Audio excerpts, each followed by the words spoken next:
আসসালামু আলাইকুম এভরিওয়ান, কেমন আছেন সবাই? চলে আসলাম আরেকটি নতুন ব্লগ নিয়ে। দেখুন, গ্রামের বাড়িতে কতই না কাজ থাকে সারাদিন। আমার তো ঘুম থেকে উঠেই আগে মুরগিকে খাবার খাওয়াতে হয়। আমার কিছু দেশি মুরগি আছে, কিছু ফার্মি মুরগি আছে। তারপরে গিয়ে আমাদের গরু আছে, গরুগুলোকে মাঠে নিয়ে যেতে হয়। আমাদের 3টা গরু আছে, আলহামদুলিল্লাহ।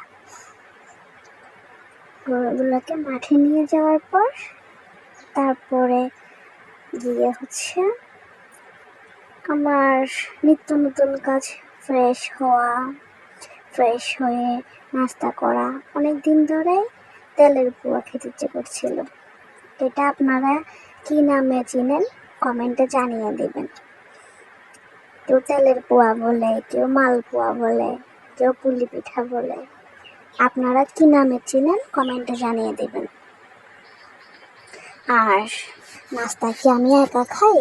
না, আমার তো আরো বান্ধবীরা আছে, তাদেরও দিতে হয়। এই যে আমার বান্ধবীগুলা, আমি কোনো কিছু খেতে বসলে তারা এসে বসে থাকে খাওয়ার জন্য। আর তাদেরকে না দিলেও আমি খেতে পারি না, তাদেরকেও দিই, আমিও খাই ভাগাভাগি করে। এটার মজাই আলাদা। তারপরে নাস্তা করতেছি, আমাদের তো আরো বান্ধবী আছে। এই যে আমার আরেকটা বান্ধবী, সেটা আমার দুষ্টু মিষ্টি, আমার টুনটুনি পাখি, আমার বিড়াল। সে কি আমি খেলে সে ম্যাও ম্যাও করতেই থাকে। তাকে না দিয়ে কি আমি খেতে পারি? তাই যে কোনো কিছুই খাই না কেন, আগে তাকে দিতে হয়।